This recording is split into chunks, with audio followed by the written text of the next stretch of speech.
REITs have been getting destroyed for the past 2 years. But whenever there's a market crash, there's always an opportunity.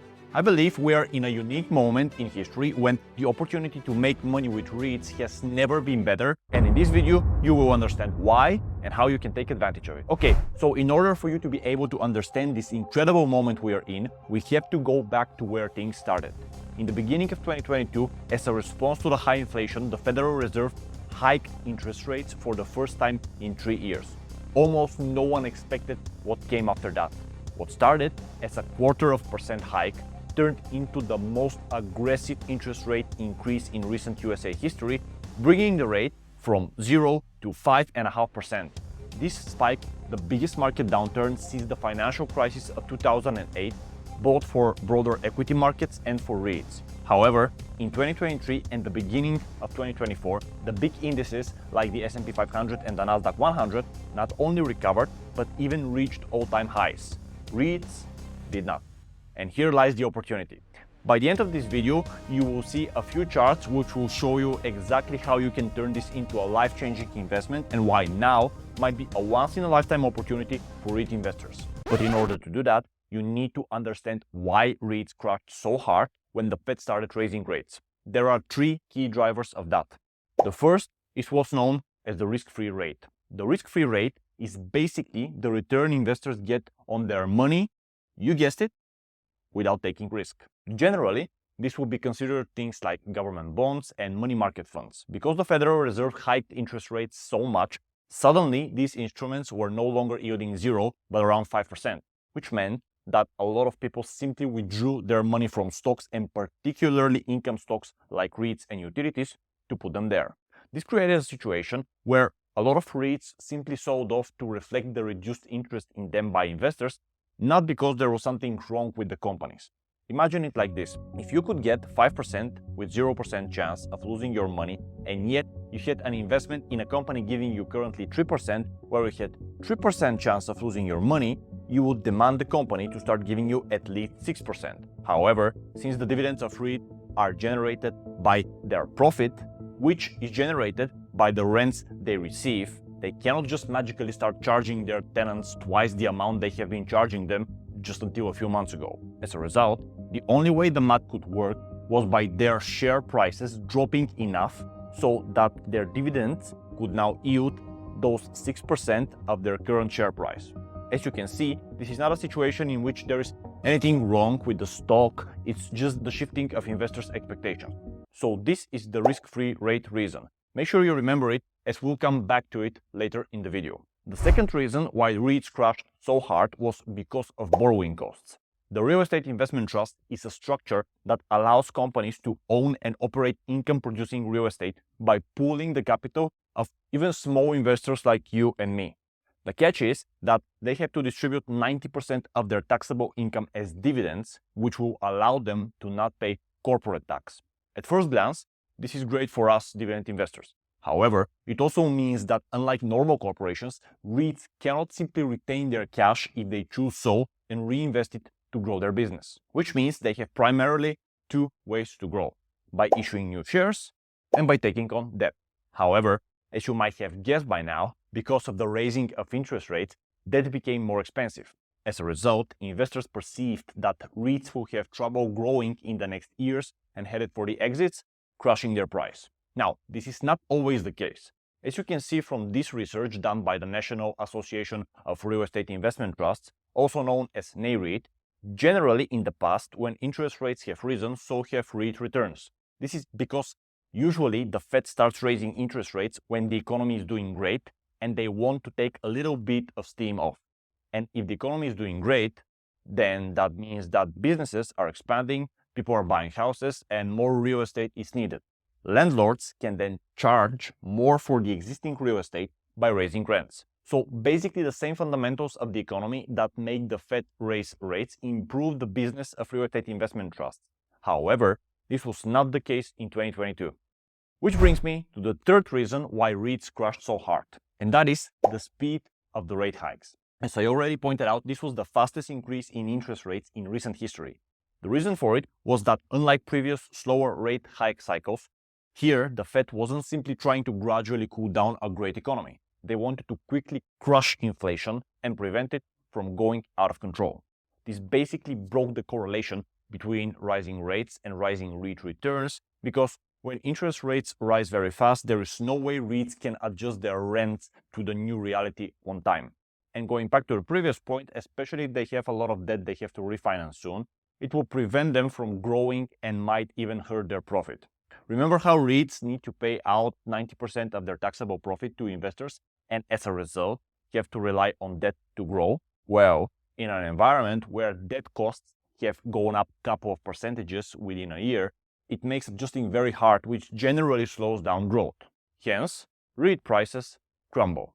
So, to sum up, the trio of rising risk-free rates competing with the dividends of REITs, their higher borrowing costs, and the speed of the rate hikes made investors rush to the exits and sell off REITs in 2022 and most of 2023.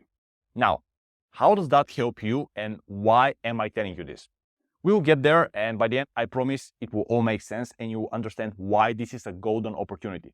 But for now, let's understand why the prices of REITs might have crashed, and yet their business fundamentals remain solid, which will lay the foundation for how we can take advantage of that. The first thing is that REITs have been preparing for times like this for over a decade now.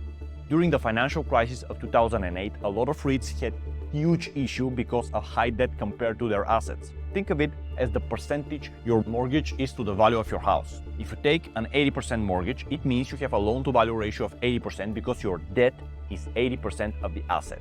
A lot of management teams learned from their mistake, and REITs have been lowering their debt levels ever since. Currently, REITs on average have loan-to-value ratios of around 35%, which is very conservative. It gives them a lot of breathing room, just like you would be in a much better financial shape if the mortgage was 35, not 80% of your house. Another very important factor is that REITs have taken advantage not only of more than a decade of ultra-low interest rate environment, but also of the option to fix their debt. The majority of debt REITs nowadays use is fixed, meaning that they have been largely insulated from the rate hikes. As many of you know, when the interest rates go up, if you have a fixed rate mortgage at 3%, the rates might go to 12% and you don't care. Unless you decide to refinance, which means taking on new debt at the current level, your interest rate will stay at 3%. So basically, if a REIT has 10% of their debt maturing this year and the rates are high, this will only affect 10% of their interest expense. Investors seem to forget that and think that when rates go up immediately, all the debt of the REITs become more expensive, which is far from true. That ties in with the next reason why real estate investment trusts are in far better shape than people think: the maturity schedules. Maturity is basically when your debt is due. Ever since the financial crisis, REITs have extended their average maturities to the point where now it is over 7 years. So even during the fastest rate increase in history for them, only part of the debt needs to be refinanced at higher rates. However, depending on the sector, the inflation, which was the reason for the rate hikes, affects 100% of their rent. If a REIT has built-in inflation-linked escalators, then 100% of the rents automatically go higher, while only a portion of the debt needs to be refinanced at higher rates. This is one of the reasons why actually the profits of REITs have never been higher, despite their share prices getting decimated since 2022. This is one of the reasons why I believe there is a fundamental mismatch between what the market is pricing the REITs for and what their situation actually is. As this research from Cohen and Steers points out, rising rents matter to REITs more than rising rates. And for the majority of REITs, they have been growing their cash flows and dividends ever since the rate hikes started. I remember a REIT I invested in the spring of 2023 having the absurd situation of their price getting destroyed by 30% for the past 12 months, at the same time as the REIT managed to increase its rent by 30% for the exact same 12 months. So for me, this was such an absurd situation that I had to take advantage of it. This graph from REIT clearly shows that net operating income, which is, to simplify, basically the profit of the REIT, has been steadily increasing relative to their interest expenses. Why is that possible? Well, because, as I said already, and to quote again the research from Cohen and Steers, rising rents matter more than rising rates, which, to paraphrase, means that the health of the economy in general matters more to REITs than interest rates. And the USA economy has proven to be pretty resilient despite the high interest rates. Why that is beyond the scope of the video, but what is important to know is that REITs are direct beneficiaries of it. As you can see in this research of Nareit, rising rates generally reflect improvement in the underlying fundamentals. Interest rates typically increase during periods when macroeconomic conditions are strengthening, the same strengthening that often drives positive REIT investment performance. Strengthening macroeconomic conditions typically lead to higher occupancy rates, stronger rent growth, rising property values, and higher dividend payments to investors. The big recession in the USA economy that everyone expected in 2022 never actually materialized, and this is one of the reasons REIT fundamentals have been so good despite their share prices getting destroyed, which, as I said, is a huge market mismatch, which we can take advantage of. When the economy is growing and businesses are expanding, the need for real estate goes up, which leads to higher occupancy rates and rents for REITs. This is one of the reasons I have chosen to pick a REIT from one of the hottest sectors of the economy as one of my top 4 stocks and ETFs report for the current environment we are in. You can get it for free by going to the link in the description.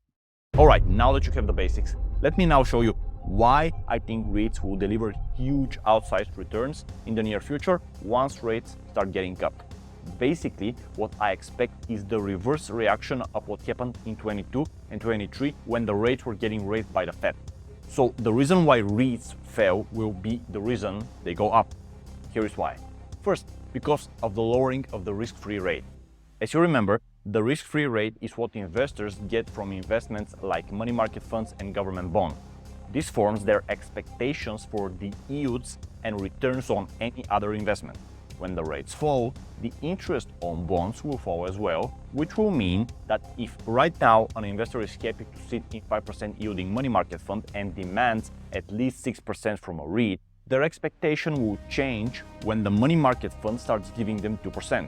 In that case, they will look for a better return on their money, and the higher dividends that REITs pay will start looking attractive again. If you're getting value out of this video, press the like button and also subscribe to the channel so you don't miss any future videos like these instead of relying on the algorithm to randomly serve them to you. So here is the second reason why I think REITs will perform great once rates get cut. Remember that REITs use a lot of debt to finance the purchase of their real estate? Well, one of the big issues with the raising of rates was that this debt will become more expensive.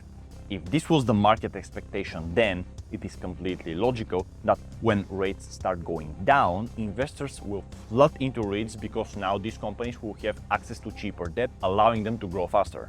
A third reason REITs will make massive gains, in my opinion, is that they will simply overshoot.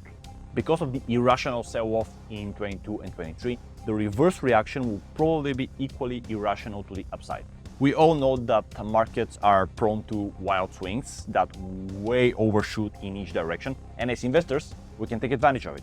Actually, this is not just theory, but was proven in the last months of 2023.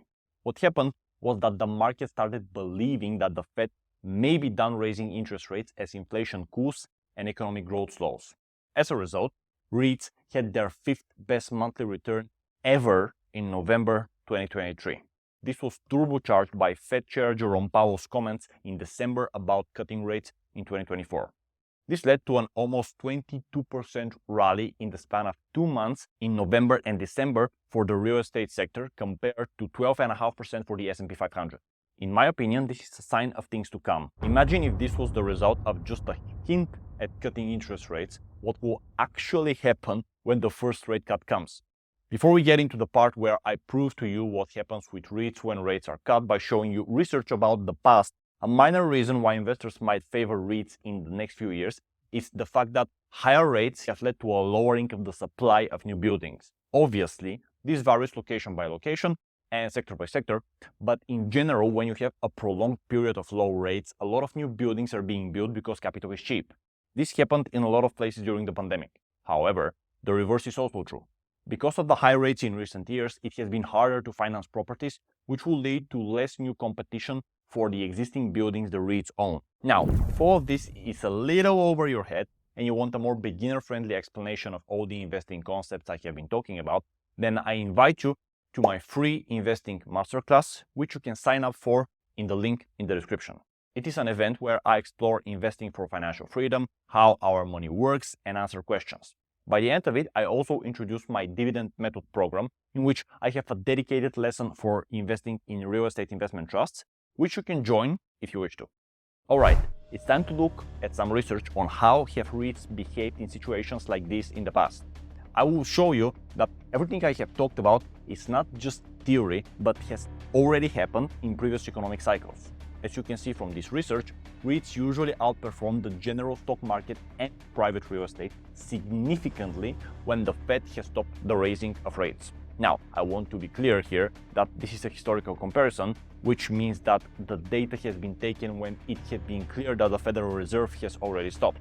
When they hold rates at the same place like they have had for the past months, I wouldn't consider this an end of the rate hiking cycle because the market is still confused on what they will do next. So I'm guessing this data has been gathered from periods when it was official and clear that they have stopped hiking or actually beginning to cut rates, which is really hard to pinpoint when you are actually within the cycle right now. Regardless, let's go back to the research. Private real estate is in light blue, the stock market represented by the S&P 500 is in gray, and REITs are in dark blue. You can see how during the first 1, 2, and 4 quarters after the hikes have ended, REITs are delivering better returns than both private real estate and the S&P 500. Another research here shows clearly how REITs crushed the stock market 6 months after the rate hikes have ended, beating it with almost double the return. The interesting point about this research is how this is actually very consistent with what we saw in the fall of 2023, as I already showed, when the market thought that the Fed had finished raising rates and the real estate sector exploded, beating the S&P 500 with a significant margin. So here we have 2 data points converging: the historical behavior we have and also the real-time data we got from the most recent example. To me, this is a very powerful overlapping of data points. Now, I don't want anyone to think that I, you, or anyone else can time this exactly, but I honestly don't need to. I think it is obvious that we are getting closer and closer to rate cuts, and whether that happens in the next 3 or 9 months is irrelevant to me, as I can just sit in quality REITs that pay me rising dividends and wait for the opportunity.